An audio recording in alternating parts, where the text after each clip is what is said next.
नहीं है, चलिए। और क्लियर नहीं है।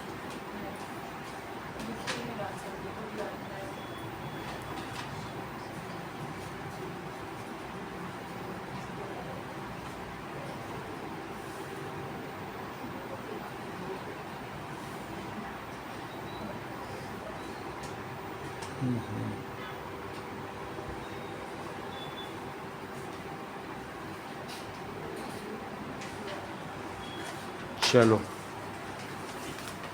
Reproduction ensures continuity. ठीक है, of life on earth. Reproduction ना होता तो हम लोग 5000 साल की सभ्यता 5 बार हम लोग मास एक्सटिंक्शन कर चुके हैं। 5 बार मानव सभ्यता समाप्त हो चुकी, फिर बैक्टीरिया से फिर शुरू इसी अर्थ पर। ठीक है, उसके निशान मिलते हैं। लेकिन अभी की भी जो सभ्यता वो भी तो 5000 साल पुरानी है। तो अगर हमारे जनरेशन ने हमको रिप्रोड्यूस न किया होता, जो फोर फादर्स थे, तो क्या हम होते यहाँ पर?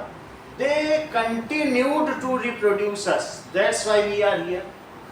इटली में पिछले 6 महीने से एक भी बच्चा नहीं पैदा हुआ, तो क्या अब इटली आगे जिंदा बचेगी? क्योंकि they denied to look after their child. उन्होंने कहा हम बच्चों की परवरिश नहीं करेंगे, हमारी अपनी ज़िंदगी है, हम बच्चे नहीं परवरिश कर सकते। तो कोई पैदा ही नहीं कर रहा। तो थोड़ी दिन में अगर 40-50 साल बाद देखेंगे तो क्या इटली रह जाएगा?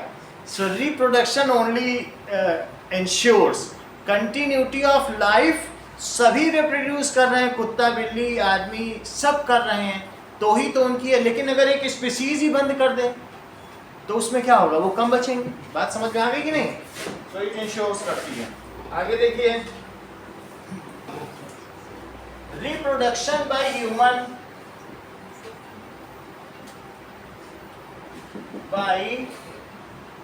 Human insures continuity of human species on earth.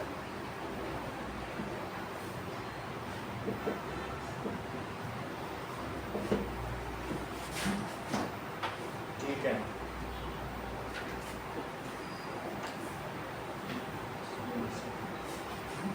reproduction gives birth to organism which have same basic characters like parents. That means जो बच्चे पैदा होंगे उनका वही कैरेक्टर होगा जो उनके पेरेंट्स का होगा, same basic characters. Okay, now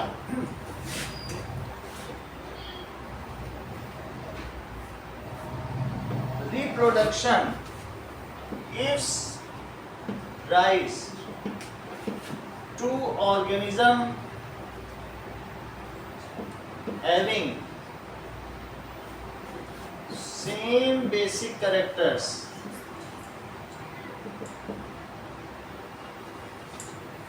like their parents. Even Divya के मम्मी आ जाए या पापा, दिव्या का कुछ हिस्सा चेहरा का उनकी मम्मी से मिलता है, ये होता ही है, क्योंकि पेयर में क्रोमोसोम है ना। तो मान लीजिए अगर क्रोमोसोम नाक जो है मदर की डोमिनेटिंग हुई तो इनको मदर की नाक मिलेगी, आँख अगर फादर के तो इन्हीं को फादर। इनके पापा को भी मैं पहचान लेता हूँ, कोई भी आ जाए जो आएगा तो मैं जान जाऊँगा कि ये किसका, जबकि 70 बच्चे हैं यहाँ पे और ये किसके माँ है किसके बाप है। इवन इनको और पीछे फोटो लगी देख लो, दोनों मिलते जुलते हैं। तो इस तरीके से बिल्कुल जो फीचर्स हैं वो पेरेंट्स से मिलते हैं। सो दैट मीन्स रिप्रोडक्शन का क्या मतलब है? अगर हमारे घर में बच्चा पैदा होता तो वो फेरोशियस डॉग पैदा होता तो क्या ये देखो कैसे भौंक रहा, क्या उस पर प्यार आता? और सब देखो नाक नानी से मिल रही है, आँख देखो पापा से मिल रही है। तो दिस इज द अफेक्शन। ये नेचुरल अफेक्शन कब आता है? जब हम देखते हैं कि वो हमारे जैसा है। इवन किसी की शादी बारात में निकल जाओ तो लगता है ये एक ही परिवार के सब लोग हैं, सब मिलते जुलते चेहरे नजर आए लगता है इनके कोई दादे परदादे कोई एक किसी चेहरे के होंगे, वही सब पैदा हो के वही बढ़ते गए। तो इस तरीके से हम देखते हैं कि किस तरीके से जीन का ट्रांसफ़र होता है या कैरेक्टर्स ट्रांसफ़र होते हैं। तो रिप्रोडक्शन में कोई एक स्पीसीज का ही होगा, फिर फर्दर उनमें सब स्पीसीज और डिवीजन होते हैं उसके आधार पर। Now type of reproduction.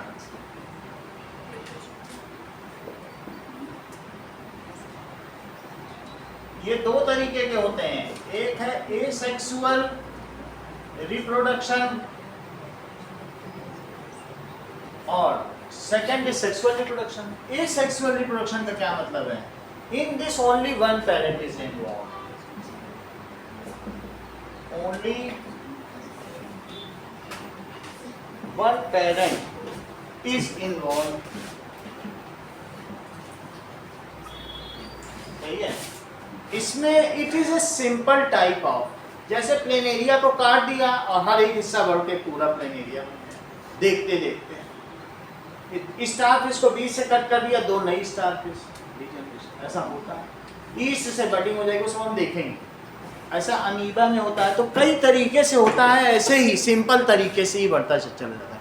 इनमें कोई रिप्रोडक्टिव ऑर्गन नहीं चाहिए, इसमें कोई जर्म सेल नहीं चाहिए, जैसे स्पर्म नहीं चाहिए, ओवा नहीं चाहिए, सेल से ही सेल बनते चले जाते हैं। सिंपल डिवीजन है। बात समझ में आ गई कि नहीं? तो इसलिए in this only one parent is involve. This is a simple type of reproduction. ठीक है? और इसमें कोई जर्म सेल या स्पर्म नहीं चाहिए, पॉलन ग्रेन नहीं चाहिए, ओवा, कोई जर्म सेल नहीं चाहिए। इन विच ना इन लोगों के कोई रिप्रोडक्टिव ऑर्गन्स होते हैं और ना ही इनमें फ्लावर जैसे प्लांट का रिप्रोडक्टिव ऑर्गन है, इनमें ऐसा कुछ नहीं होता है। इन विच नो रिप्रोडक्टिव ऑर्गन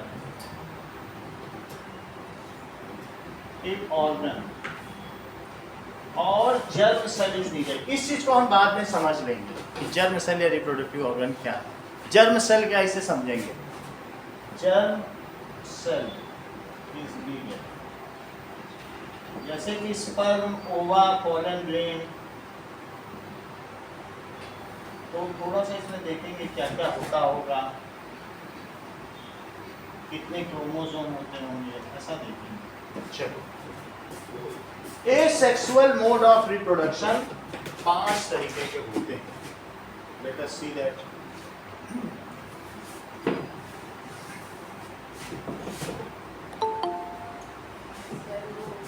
आ गया कोई?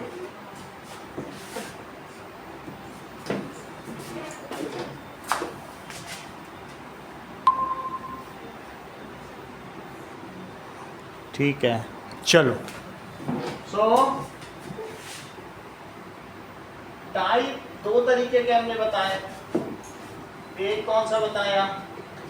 दैट इज एसेक्सुअल और एक sexual.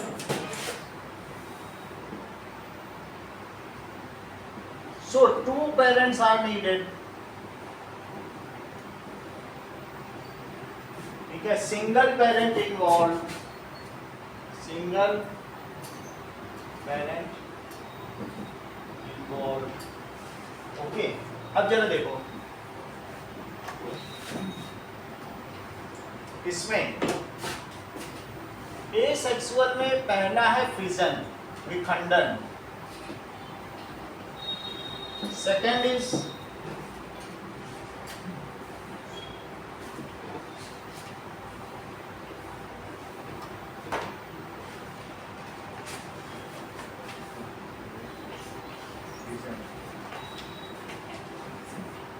fragmentation.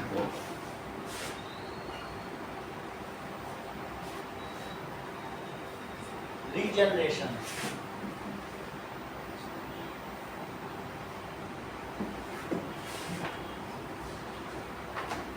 Budding and vegetative propagation.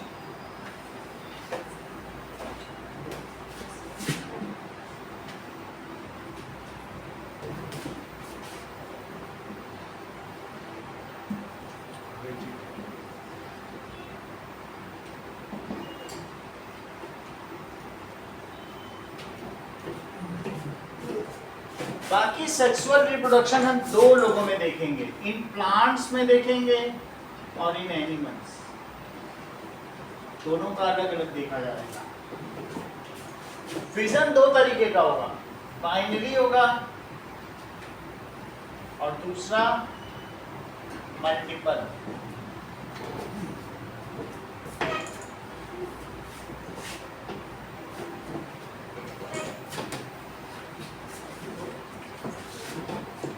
Again, fission. What does it mean by fission? That is, fission is the process of reproduction in unicellular organism. It is process of reproduction, cellular organism. ठीक है। In this, mother cell subdivides to form 2 or more daughter cells. या तो 2 daughter cell देगी या 2 से ज्यादा भी दे सकती है।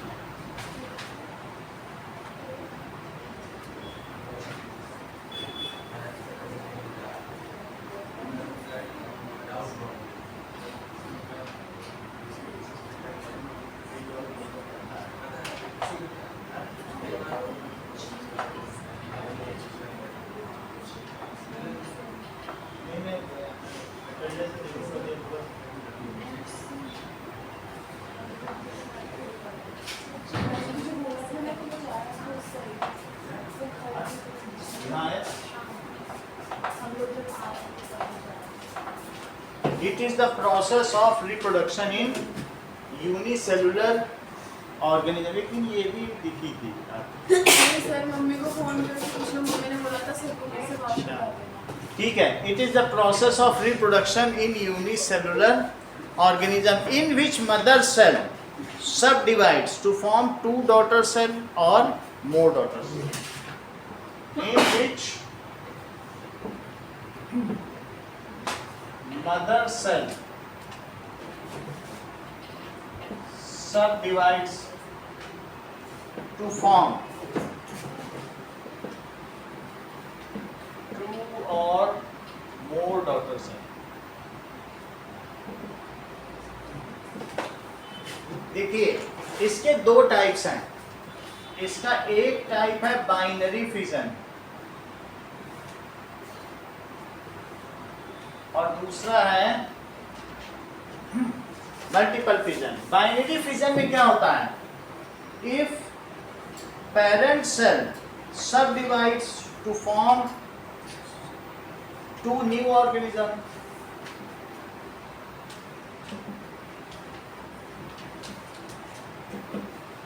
subdivides to form 2 new organism, तो उसको बाइनरी फिजन कहते हैं। जैसे कि ये अमीबा है और इसका ये न्यूक्लियस है ना, धीरे धीरे ये अपने फुल साइज में ग्रो कर गया है। तो फुल साइज में ग्रो करेगा तो सबसे पहले इसका न्यूक्लियस डिवाइड होगा। ये देखो,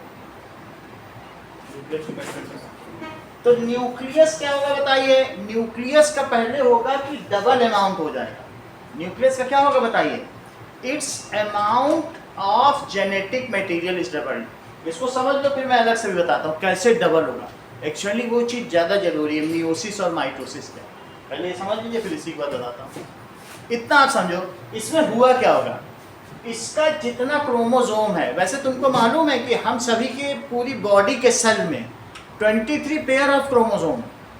पूरी बॉडी में जितनी भी सेल है, कितने क्रोमोसोम है बताओ? 23 पेयर है। देखो, कोई भी ह्यूमन होगा तो उसकी पूरी बॉडी में कितने क्रोमोसोम है बताइए? 23 पेयर। और जो गोनाड्स होंगे तो गोनाड्स में कितने होंगे बोलो? 23 क्रोमोसोम में कितने होंगे? 23 क्रोमोसोम। जो गोनाड्स हैं, चाहे वे टेस्टीज हो चाहे ओवरी, इन्हीं में तो स्पर्म या ओवा प्रोड्यूस हो रहे हैं, तो वहाँ 23 है। इसको कहते हैं एन अमाउंट ऑफ क्रोमोसोम। क्या बोलेंगे? An amount. और जो पूरी बॉडी है उसमें कहेंगे स्टेम सेल। क्या बोलेंगे? Soma cell. ये सब बॉडी की सेल को क्या बोलेंगे? Stem cell. उसमें 23 पेयर ऑफ क्रोमोसोम। इतनी बात समझ में आ गई? और इसे क्या बोलेंगे जो 23 है? Germ cell, gamete. क्या बोला जाएगा? बोलो। जर्म सेल बोल सकते हैं या फिर क्या बोल सकते हैं?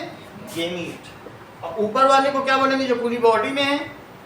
Soma cell, stem cell. Okay, तो इन्हें कहेंगे जर्म सेल या फिर गेमीट। इनका काम ही पूरी जिंदगी में यही करना है कि रिप्रोड्यूस करना है। इसके अलावा इनकी कोई भी डिवीजन ऑफ लेबर नहीं है। गेमीट सही है। तो इसमें ओके, अब चेक करो। तो इसमें कुछ भी हुआ, ये अमीबा है। अमीबा एक सेल है, फुल ऑर्गेनिज्म है। क्या तुम अर्चिता बताओगी इसमें एन अमाउंट ऑफ क्रोमोसोम है कि 2n अमाउंट होगा? सर इसमें N होगा, उसमें बहुत अच्छी बात बताई, ये बहुत अच्छा बता रहे हैं। जैसा कि अर्चिता ने बताया तो इस चीज को हम लोग भी समझे। इन्होंने कहा इसमें 2n है, इसमें 4n। इसने क्यों बताया अर्चिता? बहुत बड़ी बात बताई है। इस चीज को समझो कि ये कह रही जो फुल ऑर्गेनिज्म है ये गेमीट नहीं है। अभी तुमने जो शुरू में लिखा था कि asexual reproduction does not involve gamete, वहीं से इन्होंने लिखा दिया। बोलिए गेमीट कैसे हो गया? तो वहाँ एसेक्सुअल है तो इसमें एक फुल ऑर्गेनिज्म है तो गेमीट नहीं हो सकता। ये मतलब जस्टिफिकेशन, लॉजिकल इन्होंने बात की। तो ये हुआ। अब उससे न्यूक्लियस का डबल अमाउंट हुआ। कैसे होगा वो हम बाद में देखेंगे, लेकिन न्यूक्लियस का अमाउंट क्या हुआ बताइए? डीएनए रेप्लिकेशन होता है, that process we will see. फिर इसमें क्या होगा बताइए? जब ये डबल हो गया तो फिर ये दोनों न्यूक्लियस अलग अलग हो गए। न्यूक्लियस का नाम क्या है? कैरियन। क्या नाम है? और न्यूक्लियस के टूटने को क्या कहते हैं? कैरियोकिनेसिस। क्या बोला जाएगा? और सेल का क्या नाम है? साइटॉन। और सेल के टूटने को क्या बोला जाएगा? साइटोकिनेसिस। बात समझ में आई? सर उसमें 2n कैसे होगा? ये चीज हम बताएं कि ये है साइटॉन और ये क्या है बोलो? कैरियन। बस इसका एक सिंपल ये फिगर बना दे, फिर मैं उसको तो वही समझाना है। ठीक है ही नहीं? एक बात समझो कि हम लोगों की बॉडी में ये एन अमाउंट ऑफ क्रोमोसोम है।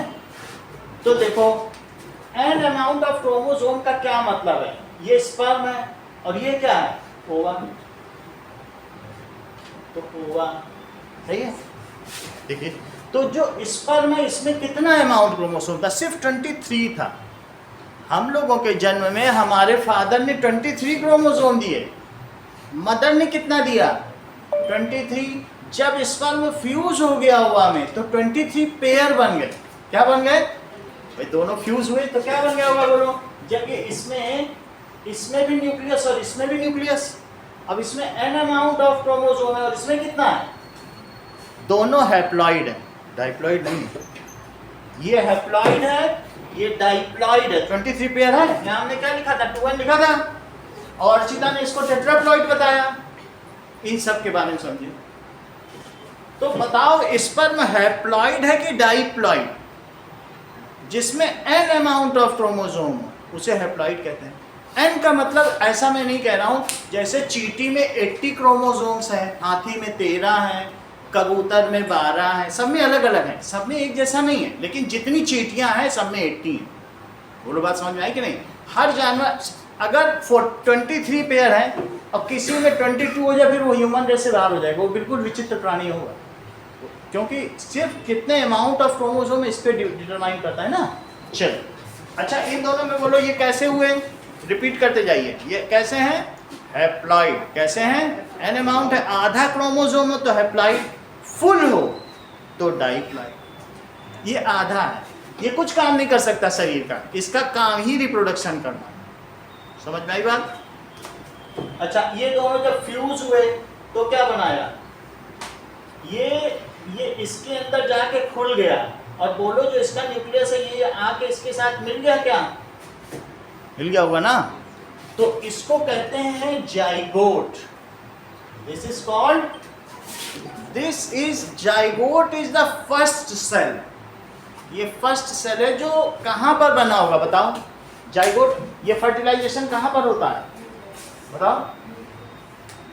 ये ठीक है, देख लो, जो ये बताते जाए सुनते जाओ, क्योंकि उसी से ही सब कुछ पता चलता है। यही सबसे तेज है। हाँ, तो इन्होंने बोल दिया फैलोपियन ट्यूब में होता है। ये सुनो, अब बताओ।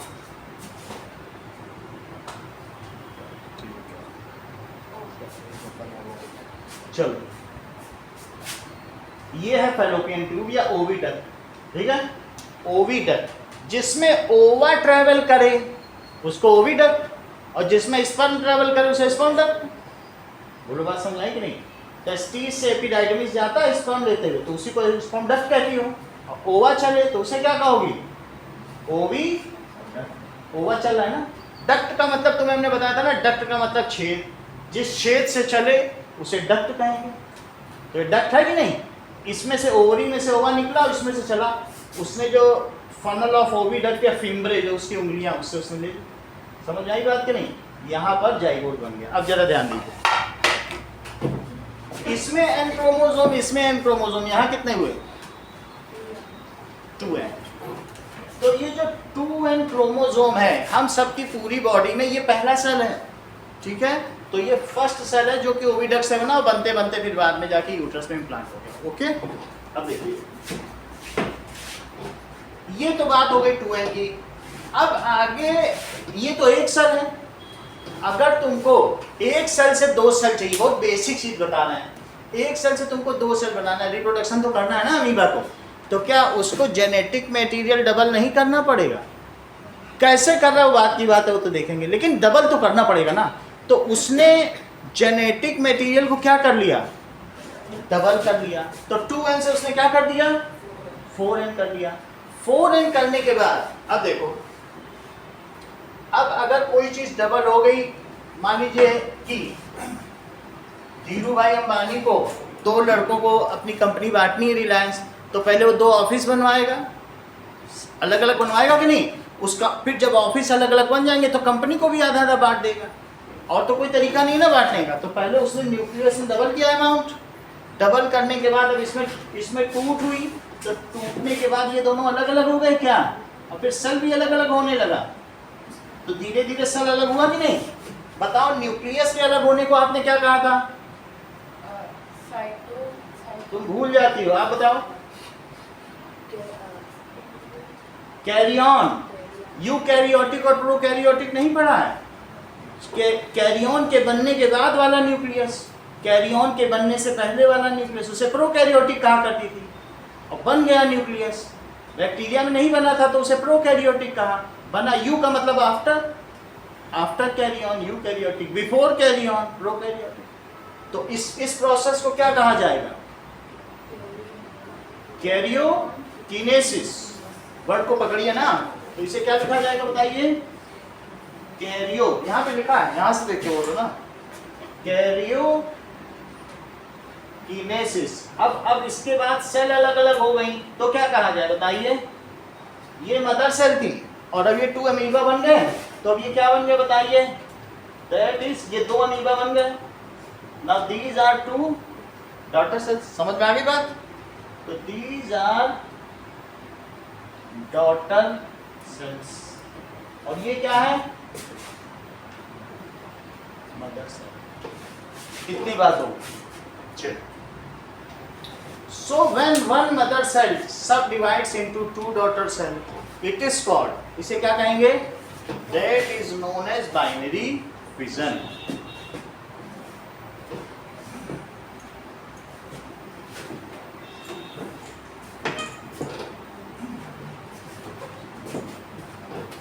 Now, अब जरा हम थोड़ा सा और इस चीज के बारे में जानें कि ये एक सेल है, और सेल में क्या होगा? सेल में एक ये न्यूक्लियस होगा, और न्यूक्लियस के अंदर क्या होगा बताओ? न्यूक्लियस के अंदर ऐसे डबल स्ट्रैंडेड हेलिकल स्ट्रक्चर होगा, उसे क्या कहा जाए? इसे क्या कहा जाए? This is double stranded helical structure. Okay,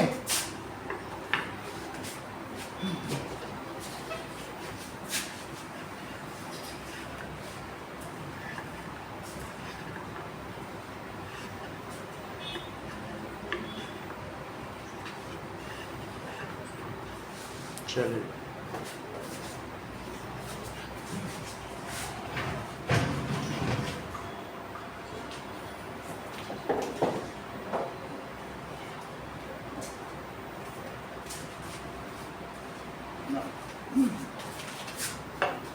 देखो ऐसा स्ट्रक्चर होगा. डीएनए में क्या होगा, जैसे मान लीजिए कि किसी सीढ़ी को, हेलीकॉप्टर से सीढ़ी ऐसे लटकती रहती है ना रस्सी की, और उसमें ऐसे कुछ स्ट्रैंड्स बंधे रहते हैं अलग अलग, और इसी को मोड़ दिया जाए तो क्या डीएनए बन जाएगा?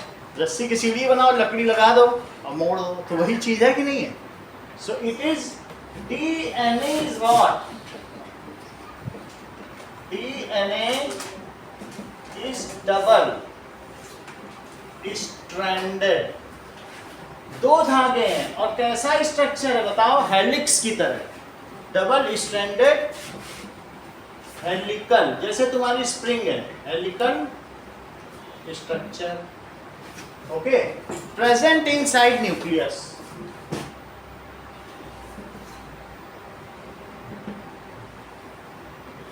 And responsible for transfer of traits.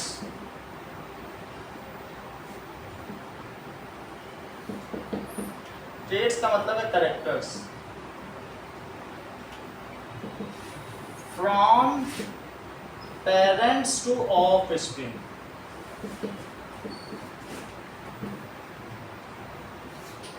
Okay. DNA क्या करता है? न्यूक्लियस के अंदर प्रेजेंट है और वो ये काम करता है. नाउ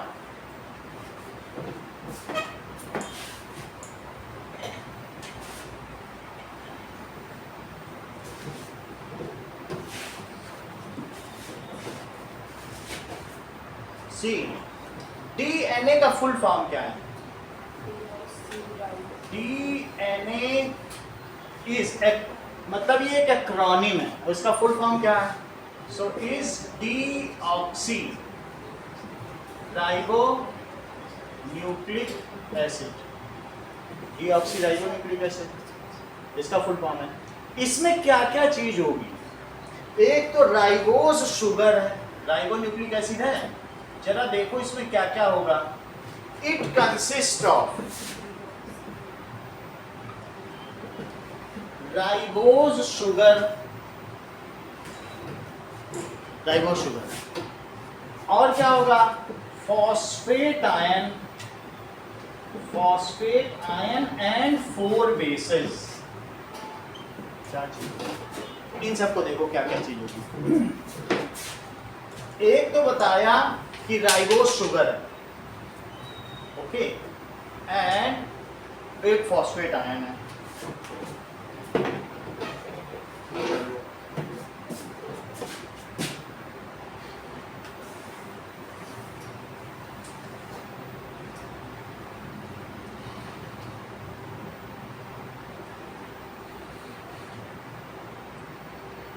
राइबोज शुगर,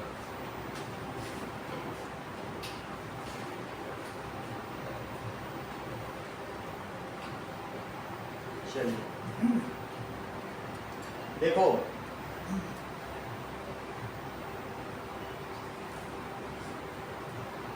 इसमें 5 कार्बन मॉलिक्यूल होंगे जो एक किस स्ट्रक्चर में होंगे? ये देखो 4 ये हैं, ठीक है, 4 तो C हो गए, एक और इसके आगे लगा होगा CH2OH. अच्छा, इन सभी में OHH, ठीक है, HOH ये सब लगा होगा, HOH और ये भी पूछ सकते हैं क्या? समझ इस बात को. आपको ये चीज क्या बताई गई? C6H12O6 क्या है? हेक्सोस. अगर मैं कहूं राइबोस क्या है तो तुम कहना पेंटोस. जिसमें 5 कार्बन है उसे पेंटोज कहोगी ना, तो 5 शुगर है और फिर हेक्सोज, पेंटोज एंड हेक्सोज। तो अगर राइबोज पूछा जाए so it is 5 carbon molecule, इसका फार्मूला देख लेंगे। तो ये क्या बताइए, इट इज हेक्सोज, या फिर इसका दूसरा नाम क्या है, ग्लूकोज। अब यहाँ देखो ये चीज क्या है, राइबोज। इट इज, अगर मैं पेंटोज का दूसरा नाम कहूं जिसमें 5 है तो उसे क्या कहेंगे, राइबोज, राइबोज शुगर, ठीक है। राइबोज आरएनए में होता है। अब जरा समझो, यानी तो एक डीएनए भी है न्यूक्लियस में, एक आरएनए भी है। समझो आरएनए क्या करेगा, एक है राइबोज, एक है डीऑक्सीराइबोज। डीएनए के पास सारा कोड है और आरएनए इसकी सेक्रेटरी है। वो अगर कोई तुम्हारे इस सेल में पैथोजन आ गया तो आरएनए जाके देखिएगा कौन आया, जाके उसको बताएगा RNA. That is ribonucleic acid. एक मैंने बताया डीऑक्सीराइबोन्यूक्लिक एसिड, तो उसकी हेल्प के लिए कौन होगा बताओ, राइबो एन न्यूक्लिक और एसिड, आरएनए होगा कि नहीं। तो आरएनए इसको बताएगा, इससे कोड लेगा, और तुमको मालूम है एंडोप्लाज्मिक रेटिकुलम इसके चारों तरफ कौन है, तो वहां जाके उसको बनाएगा भी। मैसेंजर 3 तरीके की आरएनए होती है, इसकी सेक्रेटरी कौन कौन सी बताइए, आरएनए होती है कि नहीं, राइबोन्यूक्लिक एसिड, उसमें राइबोज शुगर है।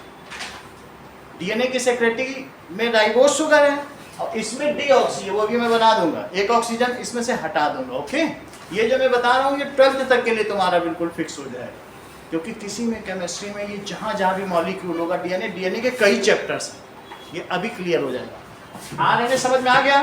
बताओ कोई पैथोजन आया होगा तो एक इसमें मैसेंजर आरएनए, वो क्या करेगा बताओ, मैसेंजर आरएनए इसको देखेगा और जाके डीएनए को बताएगा कि सर एक ऐसा ऐसा पैथोजन आया है। कोई चिंता की बात नहीं है, 20 साल पहले ऐसा ही आया था, डीएनए बताएगा। जब तुमको वैक्सीन लगी थी तो हमें मिमिक कराया जाता है पैथोजन की तरह, प्रैक्टिस कराई जाती है। वैक्सीन कुछ नहीं है, प्रैक्टिस होती कि नहीं, थोड़ा सा अमाउंट, तो कहेगा हमने उसको ऐसे निपटाया था, तुम जाओ मेरे 11वें क्रोमोजोम में, 23 हैं, 11वें क्रोमोजोम में, और हर क्रोमोजोम में 2000 जीन है। कहेगा 11वें क्रोमोजोम के 1009 जीन में चले जाओ और मैं तुमको कोड देता हूं, और कोड लेके, कोड ये नहीं लेने आएगा, अब ट्रांसफर आरएनए को बुलाया जाएगा, टीआरएनए, तुम कोड लो और जाओ राइबोसोम के साथ, राइबोन्यूक्लिक एसिड, फिर वो कोड लेके कहाँ जाएगा बोलो, इसके चारों तरफ तुम्हें एंडोप्लाज्मिक रेटिकुलम पता है, और तुम्हें याद होगा जिस पे राइबोसोम बैठे होते हैं उसको कहते हैं एक को स्मूथ रफ, तो उसको जाके राइबोसोम को दे दो, राइबोसोम वहां पर एक प्रोटीन की लड़ी बना देगा एमिनो एसिड से, जो हमने बताया था ना प्रोटीन एमिनो एसिड से बनते हैं कि नहीं, फूड वाले चैप्टर में, न्यूट्रिशन में, और वो उस पैथोजन को मार देगा। बोलो बात समझ में आ गई। तो that is messenger RNA, transfer RNA और राइबोसोमल आरएनए, ये तीनों मिलकर काम कर रहे हैं। तो इस तरीके से इसका कोड ट्रांसफर होता है। बात समझ में आ गई। अब जरा देखो, तो मैंने ये बताया, अभी तुम इतना समझो कि डीएनए क्या है, सिर्फ तुम्हें इतना समझना है, ये न्यूक्लियस के अंदर रहता है और ये कैरेक्टर्स को ट्रांसफर करता है। क्या करता है बताओ, पेरेंट्स से बच्चों में डालता है कि नहीं, ये चीज हो गई। तो डीएनए क्या कर रहा है, it transfer traits from parents to offspring, ठीक है, इस चीज को कहते हैं। लेकिन कैसे करे, अभी तुमने अमीबा में देखा था वो डबल हो गया, 2n से 4n, इस चीज को कहते हैं किसी चीज का डबल हो जाना, जैसे जीरोक्स ना हो, जीरोक्स मशीन में रखो और वो चीज एक पेज 2 बन जाए, इस चीज को कहते हैं डीएनए रेप्लिकेशन। क्या कहते हैं, if DNA generates a copy identical to it, कैसे करेगा वो भी हम बताएंगे, उसको क्या कहेंगे। तो डीएनए का काम क्या है बताइए, रेप्लिकेशन। डीएनए का काम क्या है बताइए, when it generates its identical copy to it, it is called replication या प्रतिकृति। और दूसरा काम है जो दिव्या बता रही, अनुकृति, ट्रांसक्रिप्शन। ये वो नहीं सर, वो तो प्रोटीन सिंथेसिस भी करता है एक ऐसे पैथोजन को मारने के लिए, ये भी तो उसका काम है। सिर्फ वो ये थोड़ी कि जन्म देने के लिए बना है, जगह जगह 2000 तरीके के प्रोटीन है। कौन कोड देता है, डीएनए। किसको देता है, ट्रांसफर आरएनए को। वो जाके एंडोप्लाज्मिक रेटिकुलम, वही तो साइट है जहाँ प्रोटीन फैट सब बनते हैं। गोल्जी ऑपरेटर्स उनको पैक करता है, जगह जगह भेजता है। ये चीज हो रही है। तो डीएनए के 2 काम कौन कौन से बताइए? एक तो ऑफस्प्रिंग कैरेक्टर्स ट्रांसफर कैसे करता होगा? पहले 2 कॉपी बना लेगा, 2 ऑफिस, और फिर उसमें न्यूक्लियस वो बन जाएगा साइट। तो उसको क्या कहोगी? उसको डीएनए रेप्लिकेशन। और अगर ये प्रोटीन बनाता है किसी काम के लिए, बॉडी में तो स्ट्रक्चरल भी चाहिए, हार्मोनल भी चाहिए, है ना, एंजाइमल भी चाहिए, ये सब प्रोटीन कौन बनाता है? किसके पास कोड है? डीएनए के पास। तो बताओ ये जो प्रोटीन सिंथेसिस कर रहा है इनके अंदर से, उसे क्या कहोगी? बताओ। ट्रांसक्रिप्शन। क्या कहोगे? So there are 2 functions of DNA. ठीक है, ये पहले 2 पेज हैं जिनके बारे में बताने जा रहे हैं, उसमें सब लिखा है कि क्या है। तो अब जरा देखो, वो सब हम लिखा देंगे। इसमें क्या बताया बताओ? देखो रिया, डीएनए का नाम है डीऑक्सीराइबोन्यूक्लिक एसिड, तो उसमें राइबोज नहीं होना चाहिए, डीऑक्सीराइबोज होना चाहिए ना, नाम में ही है। कैसा लिखा है बताओ? डीऑक्सीराइबोज। तो सबसे पहले पता करो डीऑक्सीराइबोज क्या होता है। चलिए, अब अगर इसमें से ये ऑक्सीजन हट जाए, एक ऑक्सीजन हट जाए, तो उसे क्या कहेंगे वो लोग? डीऑक्सीराइबोज। जरा इसे हटा लो, COH H, आगे देखिए CC। इसमें देखो ये ऑक्सीजन हट जाए तो फिर डीऑक्सी बोलेंगे ना, राइबोज।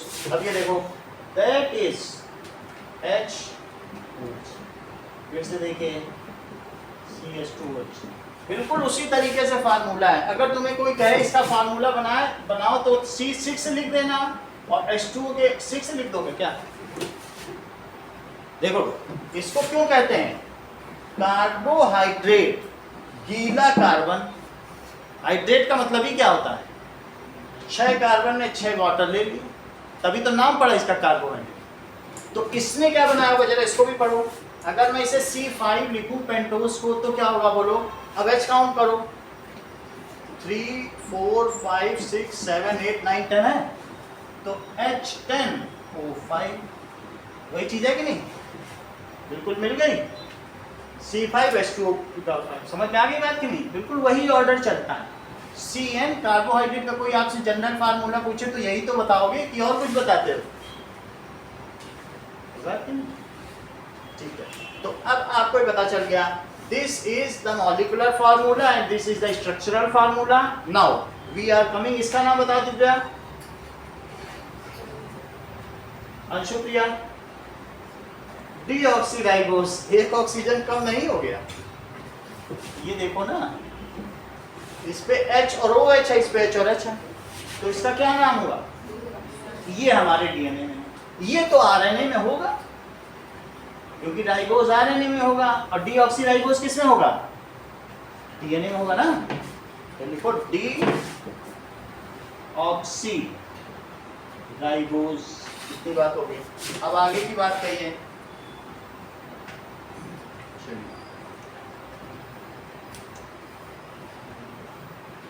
न्यूक्लियोटाइड, नाउ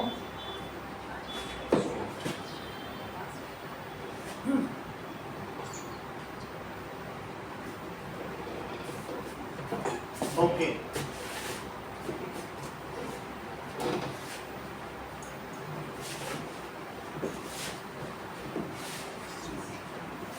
तो इसमें अब कौन अटैच हो जाएगा? चेक करो, इसमें आके अटैच होगा, तुमको फॉस्फेट आयन बताया कि नहीं? ये देखो, फॉस्फेट आयन का मतलब तुम ऐसा तो नहीं समझ रहे हो HCPO4 ये फॉस्फोरिक एसिड, इससे जो आयन बने वो फॉस्फेट आयन होगा।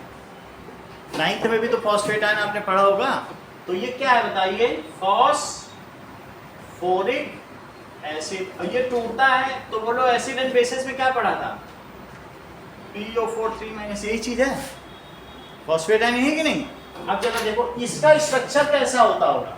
क्या इसमें एक तरफ OH, एक तरफ OH, एक तरफ OH और एक तरफ ये होता होगा? फास्फोरस की 5 की वैलेंसी है, तो ये हमारे 15th ग्रुप में है, तो 3 जैसे N की है वही वही है ये, ठीक है ना। फास्फोरस देख लो ना, ये देख लो 15 285, सही है। सर तो 3 नहीं होगी, 3 नहीं सबकी यही होती है, मतलब 5 है तो 3 की वैलेंसी है। लेकिन ये जो भी हो, ये 5 बॉन्ड बनाता है, वो हम कार्बन एंड कंपाउंड में देखेंगे, वो चीज़ हम देखेंगे। इसने 5 बॉन्ड बना, ये है आपको इसका ही फार्मूला। अगर मैं इसके बगल रख दूँ तो क्या होगा, जरा देखो। ये मैं फिर से देखो, ये यहाँ पर दिखाया गया है कि राइबोज शुगर और फॉस्फेट को ब्राउन कलर से दिखाया, समझो इस बात को। मैंने आपको ये फॉस्फेट है, अभी मैंने राइबोज था, राइबोज इसमें क्या है, शुगर को येलो कलर से दिखाया। अब मैं उसके पीछे क्या लगा रहा हूँ, फॉस्फेट। मैं इसके बगल रखता हूँ, चलो। तो इसके बगल कैसे रखेंगे, इसी को रखो। H3PO4 तो आपको मालूम है ना, फॉस्फोरिक एसिड, इसके बगल रखो। तो HOP डबल बॉन्ड OH और OH। चलो, इससे क्या होगा देखो,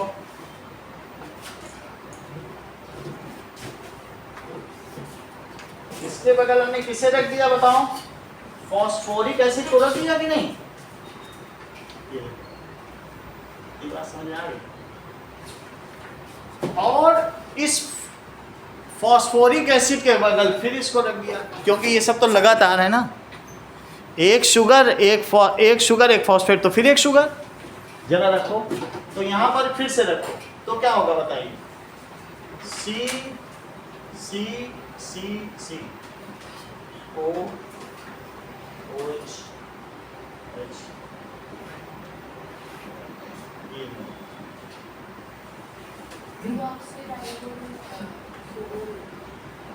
ये ठीक है। कह रहे हैं कि सर वहाँ आए तो यहाँ ये क्या चीज़ बता रहे हैं, शुगर है, बस एक ऑक्सीजन नहीं है। राइबोज भी शुगर है और डीऑक्सीराइबोज सब शुगर है। तो ये कौन सी शुगर है बोलो, शुगर। और ये क्या है, H3PO4। ओके, देखो ये तो डीऑक्सीराइबोज का फार्मूला पता चल गया आपको, बस थोड़ा समझने के लिए कर रहे हैं, इसको याद नहीं करना है, लेकिन एक माइंड में बन जाए, किसी कुछ नहीं याद करना, बस हमें एक स्ट्रक्चर डीएनए का पता चल जाए तो रेप्लिकेशन पता चल जाए, फिर कुछ रटना नहीं पड़े, और कुछ स्ट्रक्चर सब भूल जाओ। लेकिन डीऑक्सी तो तुम्हें पता चल रहा है ना, राइबोज में से निकाल लिया। अब जरा ध्यान दो, इसमें से क्या वाटर निकल सकता है, और यही चीज यहाँ भी देखो, डीऑक्सीराइबोज फॉस्फोरिक एसिड फिर डीऑक्सीराइबोज, क्या ये इधर से भी एक वाटर निकाल लेगा, बोलो। ऐसा होने पर C के बाद O से लिंक होकर फॉस्फेट आयन बढ़ेगा, और फिर उसके बाद क्या बनेगा बताइए ना, what will it form, check करो। तो यहाँ पर जो शुगर है, शुगर के साथ क्या बन जाएगा बताइए, OC, अब ये देखिए C C C, बाकी इधर क्या है CH2, O लगा दिया, यहाँ भी फॉस्फेट आए। फॉस्फेट का मतलब क्या है बताइए, देखो ये O से लिंक होगा, फिर क्या होगा, ये सभी फॉस्फेट आए हैं। यहाँ पे देखिए, तो इस पर क्या होगा, O आ गया, और O के बाद क्या होगा, P दैट इज OH, और फिर उसके उधर क्या होगा, फिर से O रहेगा क्या, और फिर देखो OCH2 and that comes as ये चीज। बाकी जो लग रहा है वो लगा देंगे, उससे हमें मतलब नहीं। लेकिन तुमको ये तो पता चल गया कि ये एक बैकबोन बनने जा रही है। यहाँ से फिर से क्या लगेगा बताओ, फिर से ऐसे ही आएगा O, और फिर से फॉस्फेट आ जाएगा। देखिए, तो हमारे पास कौन सी लिंक बनी, sugar plus phosphate plus sugar, sugar plus phosphate, इतनी बात हो गई। तो हमारी एक बैकबोन बन गई, sugar phosphate sugar phosphate sugar phosphate, एक बैकबोन बन गई। एक दूसरी भी बैकबोन बन गई। ओके, नाउ इनसे कौन अटैच होगा, इनसे 4 बेस अटैच होंगे। तुमको बताया था डीएनए में क्या क्या चीज होती है, शुगर होती है और फॉस्फेट आयन होता है HCpO4, 4 base, adenine, guanine, cytosine, thymine. कौन कौन से बेस है बताओ? ठीक है, तो ये चीज क्या बनानी बताओ? दिस इज थोड़ी देर के लिए, फिर तो आपको फिर इन सबको छोड़ देना। चाचा के कंधे पे बैठ के नदी पार करो, चाचा को छोड़ दो। ऐसा ही तो होता है ना, कोई कैरियर तो चाहिए ना। अब देखो,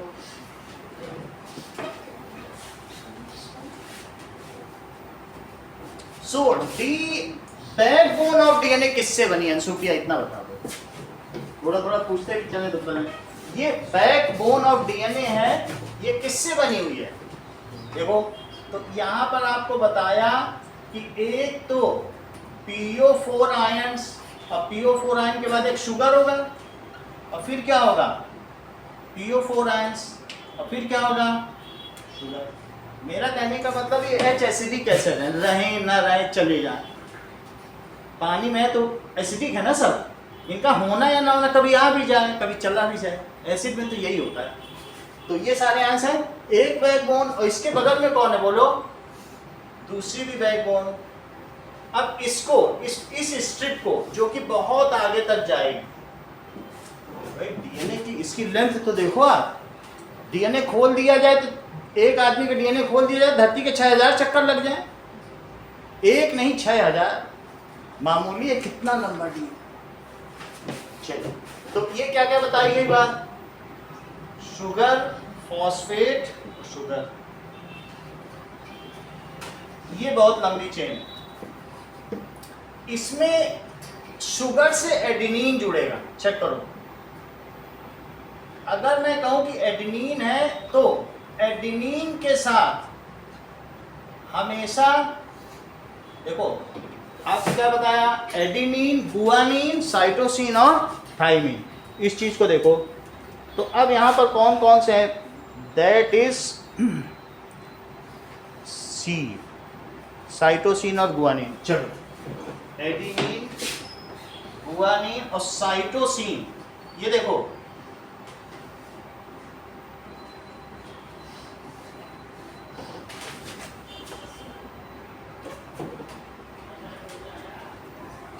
एडेनिन पेयर्स विद,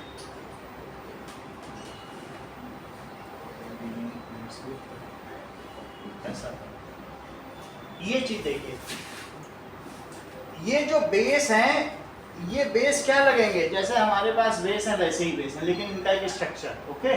तो इनके बीच में प्लस और माइनस की बॉन्डिंग हो जाती है। एडेनिन और थाइमिन के बीच में 3 बॉन्ड बनेगा, और इसमें कितने बॉन्ड बनेंगे? 2। लेकिन हमेशा एडेनिन के साथ थाइमिन रहेगा, और साइटोसिन के साथ क्या रहेगा? गुआनिन। ये हमेशा पेयरिंग ऐसे ही हो, ठीक है। चाहे आप इसमें देख लें, ग्रीन के साथ ऑरेंज है और रेड के साथ ब्लू है, उनके नाम नीचे लिखे। तो चारों के नाम क्या लिखे हैं बताइए? दैट इज एडेनिन के साथ थाइमिन लगा है, और साइटोसिन के साथ गुआनिन और फॉस्फेट शुगर, ये चारों नाम लिखे। तो आप इसमें देख लीजिए कि रेड के साथ ब्लू ही है, जितने भी रेड है, रेड के साथ ब्लू है, और उनके नाम नीचे लिखेंगे ब्लू कौन सा है, वो सब चारों। ओके, चलो। तो ये हमारा अब डीएनए का स्ट्रक्चर बन गया। ये क्या बन गया? डीएनए का स्ट्रक्चर। ये चीज किसके अंदर है बताओ? ये न्यूक्लियस के अंदर। This is inside nucleus, okay. अब अगर मान लीजिए ये हमारा डीएनए का स्ट्रक्चर है, और ये फोल्डेड भी है। अच्छा, इसकी बैकबोन में कौन है? शुगर और फॉस्फेट है क्या? ये अगर खुल जाए, मैं रेप्लिकेशन की बात कर रहा हूं, तो बताओ यहां पर अगर एडेनिन जुड़ा हुआ है, तो इसके इधर पर जो खुला होगा वहां पे क्या होगा? थाइमिन होगा कि नहीं होगा? अब मान लीजिए यहां पर कोई भी किसी में जुड़ सकता है, एडेनिन, फिर अगर यहाँ पे थाइमिन है, फिर 2 थाइमिन है, फिर साइटोसिन है, और यहाँ से एक गुआनिन भी है। ये कुछ कहने की जरूरत है कि क्या है? एक माला में अलग अलग कलर की मोतियां हो सकती, कोई कहीं भी हो सकता है, लेकिन इसका काउंटर पार्ट थाइमिन होगा। फिर थाइमिन का काउंटर पार्ट क्या होगा? एडेनिन। कौन कौन से बेस बताए? एडेनिन, फिर क्या बताया, थाइमीन, फिर साइटोसिन, और चौथा क्या है बोलो, गुआनिन। बोलो 4 बेस समझ में आ गए। तो इधर बोलो अर्चिता, यहाँ क्या होगा, सर इसके साथ ए हो गया, क्योंकि ये इसके साथ हुआ, इसके साथ क्या होगा, ये खुला तो ए होगा, इसके साथ क्या होगा, और फिर इसके साथ क्या होगा। बोलो इतनी बात अंशु प्रिया समझ आई, क्योंकि जो जिसके साथ है वही तो रहेगा ना। अच्छा, सेल के अंदर ये सब घूम रहे हैं, ए जी सी ए टी, ये सब घूम रहे हैं, ये बेस वहां घूम रहे हैं, बहुत सारी शुगर और फॉस्फेट भी घूम रही। तो वो लोग क्या करेंगे, इसके चारों तरफ आके ठक ठक ठक ठक ठक ठक ठक ठक पेयरिंग कर लेंगे। पेयरिंग देखो, तो इसके साथ अब यहाँ पे डीएनए रेप्लिकेशन होने वाला है, समझ में आया कि नहीं। तो इसके साथ जो पहले पेयरिंग करेंगे और इसके साथ भी पेयरिंग होगी, फिर मुड़ जाएंगे। बताओ, इस एक शुगर फॉस्फेट की अलग से बैकबोन बनेगी, अब यहाँ क्या लगेगा बताइए। ये सब वहां पे पानी में फ्लूइड में तैर रहे हैं, तो ए के साथ टी लगा, अब बोलो टी के साथ यहाँ क्या लगा। अच्छा, तो मतलब से उसमें एक्स्ट्रा भी होते हैं ना, खूब सारे तैरते हैं, और 1 सेकंड में 2000 पेयरिंग कर लेते हैं, और उसके पीछे प्रूफ रीडर चलता है। अभी देखेंगे कि क्या शहर का शहर बसा हुआ है, कितनी बड़ी चीज है, ठीक है कि नहीं। अब देखो, बताओ टी के सामने कौन आ जाएगा तुरंत, और शुगर और फॉस्फेट भी फ्लोट कर रहे हैं, राइबो शुगर भी फ्लोट कर रहे हैं, फॉस्फेट आयन भी फ्लोट कर रहे हैं, यहाँ कौन आएगा बताओ, और यहाँ कौन आएगा, एक इधर टी, बिल्कुल वही चीज बन रही है। डीएनए रेप्लिकेशन देखो कि अलग बन रही है, सेम बन गई, अलग हुआ। इसको कहते हैं, एक आएगा कट करने स्ट्रिपेज, उसको तोड़ देगा, और दूसरे में ठक ठक ठक ठक ठक इधर भी लगते गए, तो हो गया ना रेप्लिकेशन। तो अब रेप्लिकेशन हुआ, तो बोलो टी के सामने क्या लगेगा, शिव शर्मा ए, और यहाँ ए के इधर, बोलो इतनी बात समझ आ गई। इस चीज को वीडियो में देखो तो थोड़ा सा समझ में आएगा, ठीक है। इस चीज को क्या कहेंगे, दैट इज डीएनए रेप्लिकेशन। और फिर ये अब तुम्हें समझ में आ जाएगा, तो पहले 2 क्वेश्चन कर लेंगे, क्योंकि इंटेक्स्ट के 2 क्वेश्चन तो इसी पे बेस्ड हैं। चलो, तो सर जैसे रेप्लिकेट होता है, फिर 2 बन जाते हैं, तो एक सेल में रहता है और एक दूसरे को मिलता है, मतलब जिसके लिए रेप्लिकेट कर रहे हैं। अभी इसके आगे की थोड़ी और कहानी कि 2 क्रोमोसोम कैसे बनेंगे। अभी तो क्रोमोसोम बताया नहीं ना तुमको, थोड़ा सा इतना समझो, फिर मैं आगे बताऊंगा इससे क्रोमोसोम कैसे बनते हैं, क्रोमाटिन क्या होते हैं, और फिर हम सेल में आएंगे। पहले सिर्फ रेप्लिकेशन सीखो।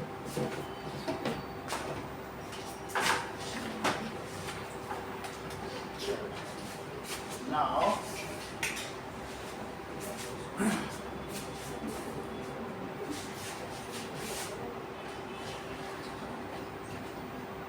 ये सब चीज 9th वाले सीख चुके, उनके तो सेकंड चैप्टर है फंडामेंटल, सब लोगों से पूछो कभी मिल जाए, बोलो को शुगर क्या है तुरंत बताते हैं सर। रेप्लिकेशन थोड़ी ना है। 9th में नहीं, लेकिन उनके में भी मियोसिस माइटोसिस है ना, उसके लिए सब बताना पड़ा, कभी मिल जाए पकड़ के पूछना। तुमको सब अभी तुमको नहीं बताना है, क्योंकि तुमको ऐसा लग रहा है उनको साइटोसिन गुआनिन का फार्मूला भी पता है, सब कुछ नहीं। तुमको भी 9th में पढ़ाया होगा, भूल गई हो। सर मैं ट्यूशन नहीं आता। ये सब बताया ना पहले। चलो,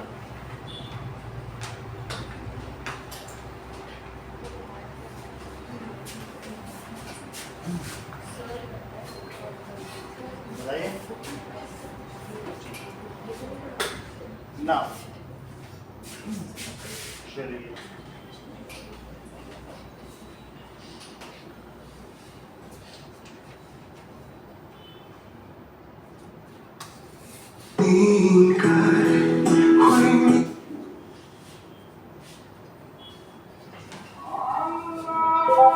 structure of DNA.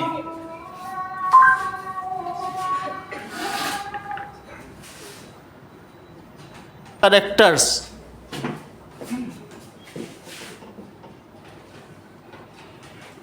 From parents to offspring.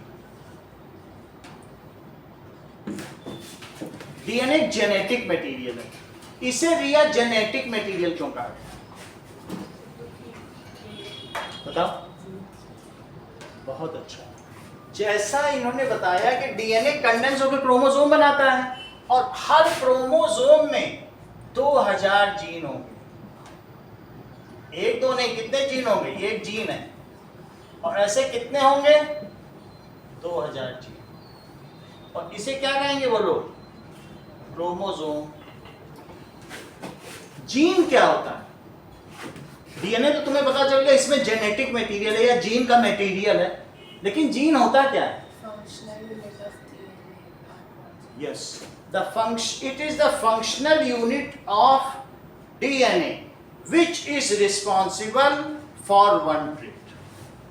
अब तुम्हारी नाक कॉन्वेक्स है, तो ये जो कॉन्वेक्स नोज है ये it is due to one gene. जो 13th क्रोमोसोम है ना उसका 1009वां, समझ है? हमारी बॉडी में 23 है, तो आप ये समझ लीजिए कि 23 में टोटल कितने होंगे। ये देखो, अगर मैं इसमें न्यूक्लियस बना लूं और न्यूक्लियस के अंदर that is different pair of ये, ठीक है, that is human genome chart. एक जीन ये क्रोमोसोम है और सबकी अलग अलग लेंथ है।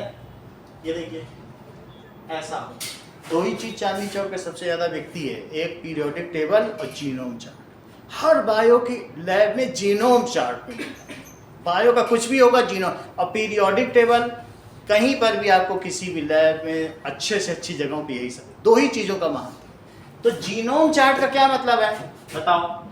ये तो first pair of chromosome, second pair of chromosome, ये हमारी स्टेम सेल है। कौन सी सेल है? या बॉडी सेल? अच्छा, बॉडी सेल। इतनी बात समझ आ गई? तो ये that is the different cells, और यहां इसके साथ में एक और क्या होगा?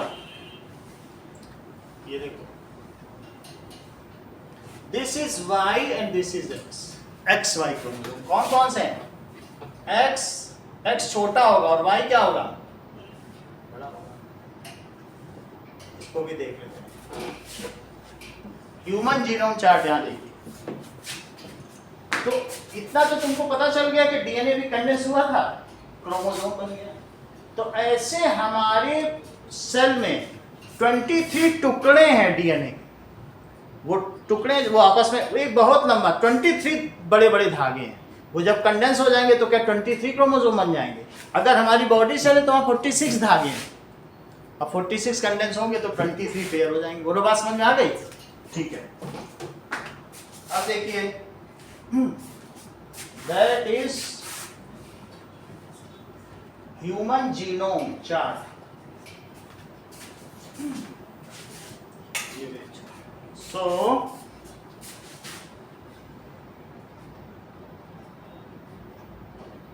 क्रोमोसोम चार्ट, ये देखो हमारी बॉडी का जो क्रोमोसोम का चार्ट है ये कैसा होगा।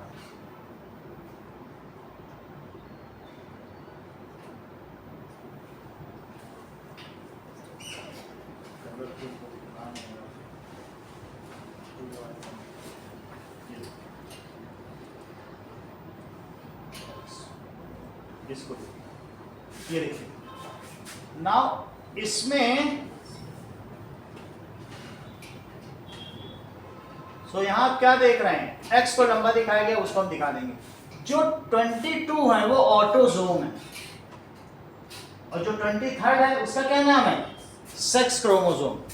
23rd में अभी देखो एक्स को बड़ा दिखाया गया, इसको बड़ा दिखाओ, और ये क्या है? एक्स। बोलो बात समझ आई? इनको क्या कहोगे? 22 क्या है? ऑटोसोम। ये बुक का ही क्वेश्चन है, इसमें कुछ भी अलग नहीं है, बस उतना अलग वाला बता दिया, अब सब कुछ ओरिएंटेड है। इसको क्या कहोगे बोलो? Sex chromosome. जो गर्ल होगी उसमें XX होगा, और जो बॉय होगा उसमें क्या होगा? XY। इसका मतलब है कि जो मान लीजिए कि दीपांशु और दिव्या में 22 ऑटोसोम बिल्कुल आइडेंटिकल है, एक जैसा ही फेस। समझ आई? लेकिन दिव्या में XX होगा, इनकी जितनी भी बॉडी सेल है उनमें सब में क्या होगा, लेकिन दीपांशु में क्या होगा, XY। मतलब मेरा कहने का मतलब है कि जो भाई बहन होंगे उनका फीचर क्यों मिलता जा रहा है, थोड़ा बहुत अलग होगा वो हम देखेंगे, डीएनए रेप्लिकेशन में भी कुछ ना कुछ डिफरेंस होता है, लेकिन मैं एक जनरल बात बता रहा हूँ कि गर्ल होगी तो इसमें डिफरेंस आ जाए। सही है? अब जरा देखिए, तो आपने ये बात पता कर ली कि डीएनए क्या होता है, DNA is genetic material. Okay, chromatin किसे कहते हैं, क्रोमाटिन बोलो, थोड़ा वो हम बाद में धीरे धीरे बढ़ेंगे ना, एकदम से सब चीज खोल कर तो कुछ समझ ही नहीं पाएंगे। अभी हम क्रोमोसोम में ही स्ट्रगल कर रहे हैं, जीन में स्ट्रगल कर रहे हैं, उतना आगे बढ़ने के लिए थोड़ा थोड़ा सरफेस तैयार करें। पहले क्रोमाटिन बताओ। The entangled form of DNA is known as chromatin. Untangled तो होता है ना, जो सुलझा हुआ होता है, उलझा लिखो, ठीक है, उलझे कोई नहीं, मतलब जब टैंगल्ड क्या होता है, टैंगल्ड होता है मेरे हिसाब से होता है। अब मैं इसी में देख नेट में देखो ना, वो अभी वीडियो में नहीं बता रहा था, टेंगल बोला, चलो अभी देखो। शायद सर इंग्लिश में entangled meaning, Meaning of entangled, figurative, caught in something उलझा या else. फंसा हुआ, सही है ना? ठीक, चलो वो तुम 9th की बुक उठाओ ना, इन सब की बात है, उसमें लिखा है entangled form of DNA, chromatin वहीं से तो सब बच्चे पढ़ते हैं। So it is entangled form of DNA. अब देखो शिव शर्मा, क्रोमोसोम क्या है बताओ? ये ठीक कह रहा है, जैसा कि शिव शर्मा ने बताया, व्हेन डीएनए कंडेंस, जैसे एक स्वेटर है, खोलते चले जाओ तो धागा है और फिर वो एक साथ कंडेंस हो जाए या कोई ऊन का गुल्ला बन जाए, ऐसा होता है कि नहीं? So condense form of DNA is called chromosome. ठीक है? It contains the material of inheritance, जो हम लोग अपने पेरेंट्स से पाते हैं, इनहेरिट करते हैं, तो या ये भी कह सकते हैं it has the material of inheritance, या जेनेटिक मटेरियल रख सकता है। जीन क्या होती है? एक ही बात है। अगर मैं ये कहता हूं कि इसमें जेनेटिक मटेरियल है या इसमें, एक ही बात है।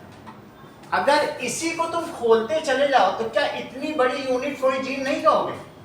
यहाँ पे आ गया धागा, खोलते गए, a long strand of DNA which is responsible for one trait, उसे जीन कह दो, या a segment of chromosome which is responsible for one trait. एक ही बात है कि नहीं, कि फर्क है दोनों? कंडेंस होने से क्या होता है, खुलने के बाद चीज तो इसके अंदर है, वो तो जस्ट एक ऊपर। तो क्या लिखते बताइए, what does it mean by gene? अब एक और अच्छी चीज अर्चिता ने बता दी, it is the functional unit of, ये क्या है बताइए? That is functional unit of hereditary material, जो हम पेरेंट्स से पाते हैं उसे उत्तराधिकार कहते हैं कि नहीं, उसकी फंक्शनल यूनिट है। सो इट इज, जो स्किन कलर आता है वो भी जीन्स से आता है। It is long strand of DNA, वो सब स्किन कलर उसी से आता है कि किसमें कितना मेलानिन रहेगा, सब उसी से। Okay, it is long strand of DNA. बताओ इस सेंटेंस को पूरा करो, आप करो Divya. Long strand of DNA which, आप करिए दिया, अभी तो समझाया which is responsible for one trait. होता है। अभी उसकी नाक के बारे में बताया था कि नहीं? विच इज रिस्पॉन्सिबल फॉर, या कुछ भी, कोई एक फीचर किसी का पकड़ लो, ऐसे बोल सकते हैं which किसी की आंख कर दी, किसी की, हाँ बोलो, one feature। Yes, it is responsible for one feature, कोई भी जो है वन करेक्टर, हमारे जो भी अलग से फिनोटाइप जो ऊपर ऊपर से जो करेक्टर दिख रहा है ना, किसी एक character which is responsible for one character. जो हमारे में ट्रेट या दिख रहा है, इतनी बात समझ आ गई। अब जरा देखो, there are 23 pairs of chromosome in each body cell and each chromosome में कितने जीन है बताओ? एक में कितने होंगे? अभी बताया था 2000 में।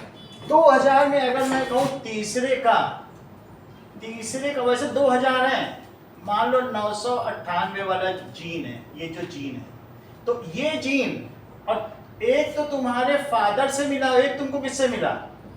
मदर से। इसका भी 998 लो। बोलो बात समझ आई? अगर तुम्हारे मदर का जीन डोमिनेटिंग हुआ तो तुमको मां से होंठ मिलेंगे और नाक मिली पापा से। नाक कही है, नाक चलो हम ले ले 13, 3 के बाद और आगे 13। बोलो बात समझ आ रही है? किसका क्या डोमिनेटिंग है क्या पता? एक में 2000 तो 22 में कितने? 23 तो छोड़ो, वो सेक्स क्रोमोसोम। 22 को मल्टीप्लाई कर लो, कितने फीचर है एक बॉडी में। सोचो जरा, हर क्रोमोसोम के पेयर का हर नंबर भी अगर सेम होगा तो वो अलग कैरेक्टर होगा। एक मिनट अभी बताते हैं। दैट इज इतने तो हमारी बॉडी में फीचर है, चेहरे में इतने डिटेल्स हैं। समझ में आ गई बात? हाँ अब बोलो सर। जैसे इसमें जितने भी पेयर होते हैं उसमें हर नंबर का जो क्रोमोसोम है वो सेम, जैसे 2 का भी 998, 3 का नहीं वो नहीं, वो अलग 2 का अलग है और 3 का अलग है, सबके अलग इतने फीचर्स हैं। अभी तक पूरी दुनिया में 2000 साइंटिस्ट कोलंबिया में बैठे हुए हैं और उन्होंने 13 क्रोमोसोम के डिटेल निकाल लिए हैं और कितने मेगा और टेराबाइट जीबी के कंप्यूटर में स्टोर कर लिया है। और ये बिल्कुल संभावना है कि 2050 तक वो 23 क्रोमोसोम्स के डिटेल निकाल लेंगे। ऐसा कर देने के बाद तुम उनको बताना कि हमको हिटलर जैसा बच्चा, इंदिरा गांधी जैसी नाक, ऐसा अच्छा ऐसा चाहिए, वो रिकम्बिनेशन टेक्नोलॉजी से वैसे बना के दे देंगे जैसा तुमको चाहिए। हर डीएनए के डिटेल, कितनी तरीके की आंखें होती हैं, उनके कितने, सब चीज़ उनके पास, वो यही काम ही कर रहे हैं। जैसा तुम चाहोगे वो लिख के दे दोगे, बना के वैसा दे देंगे। बात समझ आ गई? और डीएनए के तो ऐसा कि पूरी बॉडी में। अब ऐसा भी है, ये देखो, ये सद्दाम हुसैन की तरह एक ड्रॉप ब्लड गिरा दिया, 12 सद्दाम हुसैन बना के रखना, बना दी उसी से। वो टेस्ट ट्यूब बनाया और सद्दाम हुसैन तैयार है 12, रोज मर रहा है, वही नहीं रहा है इराक में। यही है रीजन, क्योंकि हर सेल में यही डिटेल। ये मैं एक सेल की बात कर रहा हूँ। डॉली का ऐसे ही स्ट्रक्चर बनाया गया है, लेकिन ह्यूमन में इलीगल है, सद्दाम हुसैन ने बना दिया। किसी का भी कुछ ना हो, तुम अपराधी हो और बाल मिल गया अपराधी का, डालो इसको टेस्ट ट्यूब में, ऐसा ऐसा दिखता है, अरे ये तो दिव्या है, इसीने कत्ल किया। सब पता चल जाएगा।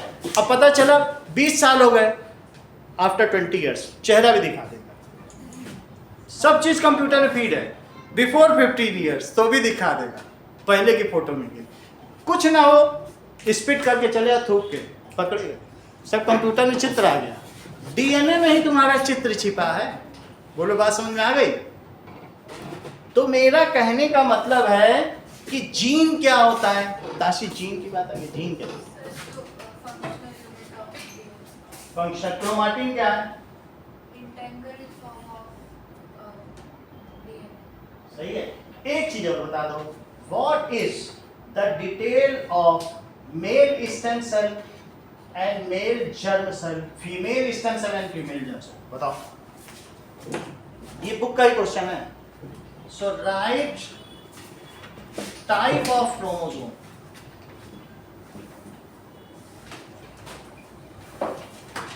इन स्टेम सेल, सही बात है। स्टेम सेल, अब ये देखो, स्पर्म सेल आया हुआ क्वेश्चन बुक में, मत देखो, आ चुका है इसलिए। एंड ओवा, अरे आया हुआ क्वेश्चन, अभी बता देंगे, दिया है।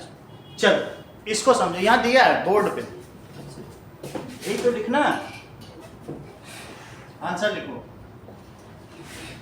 स्टेम सेल बोलो, chromosome in stem cell of human. Human में देखो तो क्या लिखेंगे, बोलो अंशु प्रिया।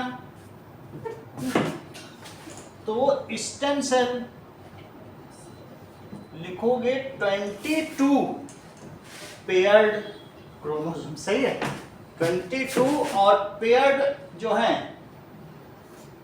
पेयर्ड ऑटोजोम है जो हमारे फीचर डिटरमाइन करेंगे, ठीक है।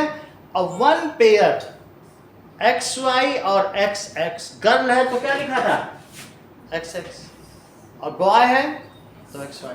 तो ये तो लिख नहीं रहा है कि गर्ल है कि बॉय है, स्टेम सेल पूछ रहा है। प्लस XX इन गर्ल और XY इन बॉय। बोलो बात समझ में आ गई। तो इसको क्या लिखोगे, बोलो सेक्स क्रोमोसोम। अब देखो मैंने हिंट दे दिया है अर्चिता, अब तुमको बताना है कि इस पर में क्या क्या हुआ और हुआ नहीं, दोनों चीज बताओ, बताइए।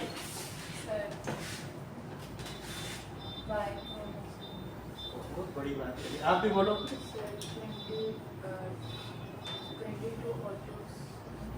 22 ऑटोजोम। देखो दिव्या ने क्या कहा कि दिव्या का कहना है कि फादर के स्पर्म में और मदर की ओवम में ये सिर्फ सिंगल रहा होगा, ऐसा दिव्या कहना चाहती है। कह रही कि डबल नहीं रहा होगा, ये सब क्या हैप्लॉइड रहा होगा। और फिर एक देखो फादर है तो फादर के लिए क्या, ये चीज फादर के लिए है और ये किसके लिए है, मदर के लिए। तो इनमें वाई रहा होगा फादर में, तो छोटा रहेगा, देख लीजिए। अब मदर में देखो 1 2 3 से लेकर 4 से लेकर कितने तक होगा, और ये 23 है कि नहीं, बोलो बात समझ में आ रही। जो 22 तक है वो क्या है, ऑटोजोम, और ये सेक्स क्रोमोसोम है। जरा इसमें देखिए मदर में 1 2 ऐसे करके, और मदर वाले में जो ये है क्या ये लंबा होगा, सही है। तो अब ये दोनों जब मिल गए, कहने का मतलब है ये स्पर्म और ये ओवम जब इसमें फ्यूज हो गए, जैसा पहले मैंने बताया था, तो फ्यूज होने के बाद अब हम जो बने वो पहला सेल कैसा बना होगा, हम ही तो बने, दैट इज मदर्स वॉम्ब में, ठीक है कि नहीं। अब ये कैसा बना होगा जरा देखो, ये पेयर्ड हो गया, बोलो रिया समझ में आ रहा है। तो सर ये जब पेयर होता है ये अलग अलग कैसे होता है, बोलो। पेयर में होता है ना, तो ये अलग अलग ये चीज समझो, अभी जो भी चीज है वो हम बताएंगे, आपका प्रश्न लेंगे कि ये जो फादर का स्पर्म है और मदर की क्या है, ओवम, तो उन दोनों में क्या क्या है, एन क्रोमोसोम है। कितने हैं, एन क्रोमोसोम है, दैट इज हैप्लॉइड। इसमें हाफ अमाउंट ऑफ क्रोमोसोम बोला जाए, एन का मतलब फुल नहीं, एन को क्या बोला जाएगा, हाफ। और इनके पास भी कितने हैं, एन क्रोमोसोम, दैट इज ये भी हैप्लॉइड है। अब ये दोनों एक साथ आ गए, ये बिल्कुल ऐसा ही है कि जैसे तुम लोगों को मैं भीड़ में ऐसे घुमा दूं, लेकिन फिर जब तुम मिलोगी तो ताशी के साथ ही बैठोगी और ये बैठेंगी रिया के साथ। कैसे हो जाता है, यही चीज तो पूछ रही है, चाहे वो इंटेंगल्ड हो चाहे क्रोमाटिन हो, लेकिन सबको मालूम है ना कि उसका जीन एलील क्या है। बोलो यही चीज पूछे थी कि कुछ और पूछो। ये बोल रही थी लास्ट वाले में तो दो पैर आते हैं, तो फादर और मदर वाले में वो सिंगल कैसे उसमें पैर, ये चीज है, तो उसको हम मियोसिस और माइटोसिस से देखेंगे कि ये कैसे बना। समझ में आई बात कि नहीं। तो आप ये समझिए कि इन दोनों से मिलकर ये हमारी सेल बनी। अच्छा, अब इसके बाद ये तुम्हारा फर्स्ट क्रोमोसोम है। कल्पना करो कि अगर इसी में ये जो डीएनए खुल के डबल बन जाए, क्या बन जाए बताइए। ये हमारी बॉडी सेल है। तो पहले तो मैंने तुमको बताया कि हमारा जाइगोट बन गया है, ओके। अब ये सारी सेल, ये देखो ना, 5 मिनट अभी और लेंगे, समझो इस चीज को। ये देखो, मैं ये कह रहा हूं कि यही अगर डबल हो जाए, डबल एडेनिन गुआनिन वाला तुम्हें सिस्टम पता है ना, डबल हो जाए, तो डबल होने के बाद क्या होगा? डबल होने के बाद ये मान लो हम सेल बन गए, फिर हमारे डिवीजन होता गया, डबल भी हो सकता है ना, रेप्लिकेशन, इस चीज को क्या कहेंगे? DNA replication. ध्यान दीजिए, ये चीज खुलेगी, अब खुलेगी तो कैसे खुलेगी? अब खुलेगी ही नहीं, फिर ये ऐसे खुल जाएगी, अब फिर खुलने के बाद क्या यहाँ एक अलग और एक अलग बन जाएगा? अलग होने के बाद फिर ये फिर से कंडेंस हो जाएगा। एक था, खुल के 2 बने, लेकिन कंडेंस होने के बाद क्या होगा बताओ? कंडेंस होने के बाद एक जगह इनका सेंट्रोमियर है, वहां जुड़े रहेंगे, बाकी एक जगह चिपके रहेंगे, और बाकी दोनों तरफ से खुलते रहेंगे, और फिर जब फिर से कंडेंस होंगे तो क्या यहीं चिपके रहेंगे? इसका नाम सेंट्रोमियर है। क्या है? बात समझे? फिर से समझो इस चीज को। मान लीजिए ये है, धागा खुल गया, धागा खुल के 2 बना दिया, ये सेंट्रोमियर है, और ऊपर भी खुलने लगा। अब बोलो ये खुल गया तो क्या यहाँ भी 2 बनेगा? पूरा खुल गया, और जब पूरा खुलने के बाद जब कंडेंस होगा तो नीचे से भी कंडेंस होगा, उसी पॉइंट पे कंडेंस होगा। सही बात की नहीं? एक जगह है, वहां जुड़े रहेंगे, फिर अलग हो जाएंगे। समझ में आई बात? तो अब ये क्या हुआ बताइए? ये पहला सेल है, ओके, ऐसा दूसरा भी बना होगा, ज्यादा नहीं बता रहे, बस ये 2 है। तो ये क्या है बताइए? That is 2n chromosome. और बताओ डीएनए रेप्लिकेशन के बाद होगा, उसी धीरू भाई अंबानी के ऑफिस में एक जगह अनिल अंबानी को बैठा दो, एक जगह मुकेश अंबानी को, बोलो कल चलाओ कंपनी, वो उसका अगले ही दिन भट्टा बैठ जाएगा। जिस कंपनी के 2 डायरेक्टर हों वो कंपनी चल पाएगी? एक डायरेक्टर चलाता है, इसने डबल क्रोमोसोम कर लिया, अब कंपनी चलेगी? अब तो सेल को डिवाइड होना होगा, 2 डायरेक्टर हो गए भाई, डबल अमाउंट ऑफ क्रोमोसोम हुआ कि नहीं? तो अभी क्या है बताइए? ये तो पेयर्ड था तो 2n था, डबल हो गए। किसके बाद डबल हुए? डीएनए रेप्लिकेशन के बाद। इसको अब ये जो सारे हैं ये कैसे अलग होंगे? यहीं पे माइटोसिस और मियोसिस समझ लो, समझो इस बात को जरा। ये मान लीजिए, now these are 2 different cells, okay. ये देखो, ये फादर का ये सेल है, और उसी से मिलता जुलता ये देखो मदर का है, ओके। अब ये देखो तीसरा, ये नंबर 2 है, जैसा 2 में बताया वैसा सब में भी होगा। और ये देखो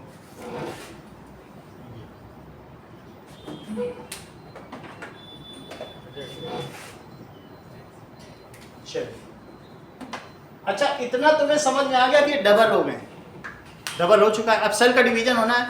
तुम्हें याद हो हमने अमीबा में बताया था कि कैरियोकिनेसिस और साइटोकिनेसिस, उसको ध्यान करते हुए करो। इनमें क्या होगा? नाउ दे विल, ये देखो, ये क्या करेंगे? इनकी परेड होगी। परेड कैसे होगी? अब ये सेंटर में आ जाएंगे, यहाँ पे, ये सब यहाँ पे आ जाएंगे, और एक पीछे भी होगा, पूरी पेरिफेरी, इक्वेटर पे चारों तरफ चलेंगे। 4 है तो कैसे चलेंगे बताओ? एक पीछे भी होगा ना, चारों यहाँ भी दिखाना हो तो दिखा सकते हो, मतलब ये पीछे भी है, पीछे भी। समझ आई बात? और तुमको मालूम है कि सेंट्रियोल होता है एनिमल सेल में, सेंट्रियोल होता है, उसमें से स्पिंडल शेप ये निकलेंगे और इसमें जुड़ जाएंगे। कहाँ पे जुड़ेंगे? क्या सेंट्रोमियर में, जहाँ पे जुड़े थे। और इसमें भी क्या होगा बताओ? सब सेंट्रोमियर में जुड़ जाएंगे। अब ये देखो, इनके कलर कर दे तब तुम्हें पता चले। बताओ, एक ग्रीन था तो फादर का, ये चीज, इस चीज को मैं दिखा रहा हूं कि न्यूक्लियस का किस प्रकार से विखंडन होता है, नाभिकीय विखंडन। ये देखो, चौथा, तो ये लोग इसमें क्या करना है बताइए, परेड करना है। फिर क्या होगा, इसके बाद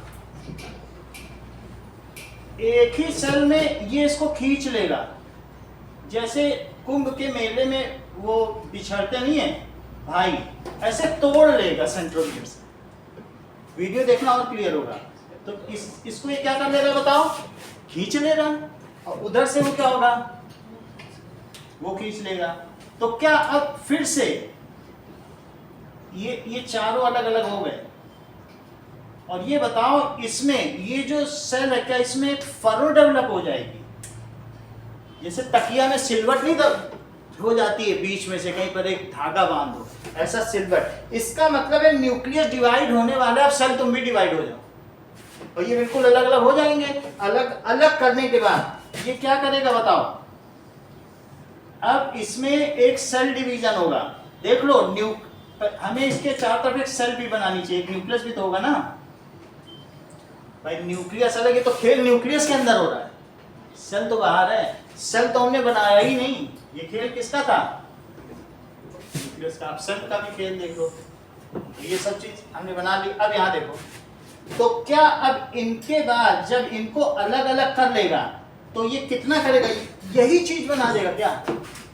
मेरा कहने का मतलब है कि जिनके बारे में हमने तुमको बताया, तो हमारे बॉडी सेल में क्या था, ये था, ये डबल हो गया। डबल किसने किया, क्या डीएनए रेप्लिकेशन ने किया। ये देखो,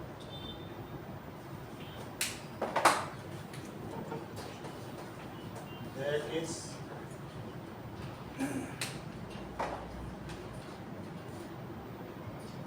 ये देखो, इससे ये कब बना होगा, बोलो कब बनता है हमारी बॉडी में, कभी ये बनता है, कब बनता है।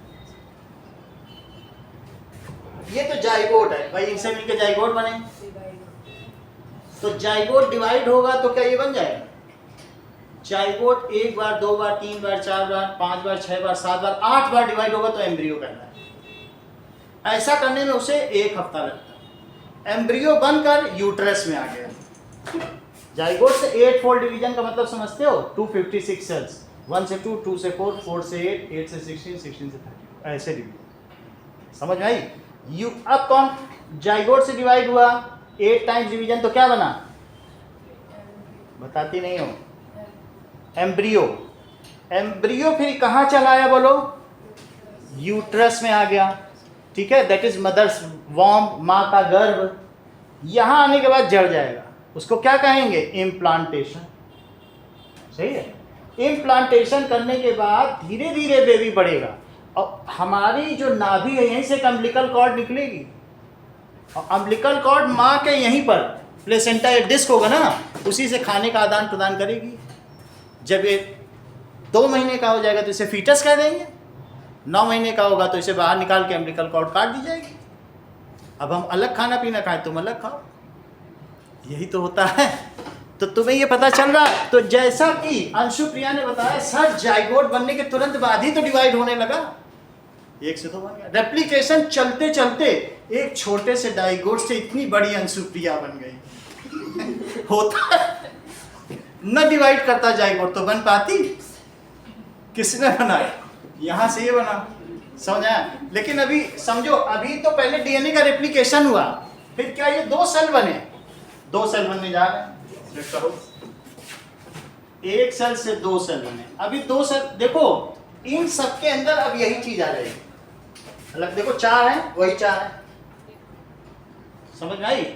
तो अब क्या हो जाएंगे, जब ये अलग करके स्पिंडल गायब हो जाएगा, फिर यही 4 बनाओ, और उधर भी वही 4 बनाओ। तो बोलो अब रिया, तुम्हें समझ में आया कि फिर अब ज्यादा खेल नहीं बचा है, अब बस सेल डिवाइड हो गए, 2 डॉटर सेल बन जाएंगे कि नहीं। तो यहां पर क्या हुआ बताइए, इससे डबल हुआ, डबल के बाद क्या हुआ बताइए, परेड होने लगी इक्वेटर पर, स्पिंडल ने खींच लिया। बोलो डबल क्यों हो, आधे आधे हो जाओ। चलो आधे आधे करने के बाद यहाँ ये 4n है, यहाँ क्या है बोलो, अभी भी 4n है, रुक जाओ जल्दी मत करो।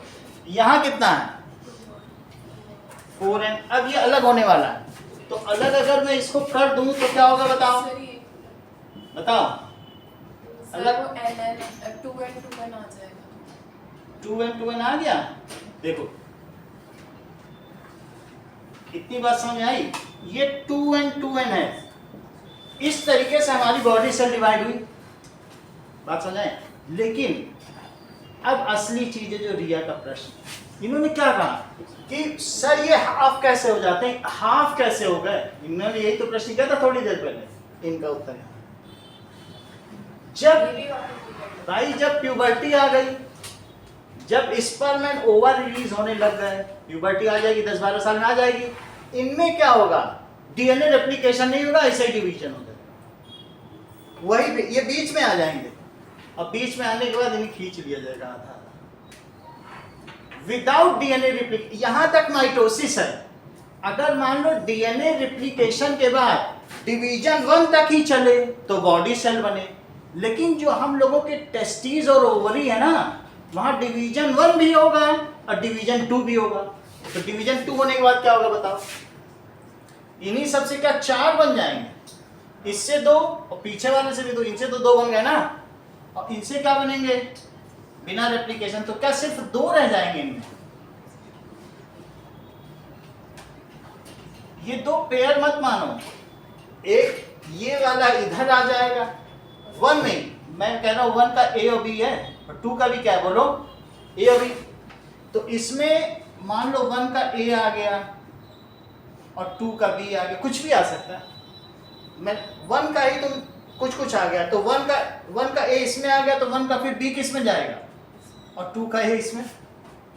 समझा, ये हम लोगों के टेस्टिस और ओवरी में हो रहा है। समझ में आई बात कि नहीं। और इस चीज को क्या कहते हैं, that is cell DNA replication followed by cell division 1 and followed by cell division 2 is known as, बताती नहीं हो तुम, हर चीज छिपा के रखती हो, दैट इज 2A। समझ में आई बात कि नहीं। ऐसे दूसरे वाले में भी हो जाएगा, it is known as meiosis. Okay, थोड़ा तो समझ आया, फिर से बताएंगे, थोड़ा आइडिया लगा कि नहीं।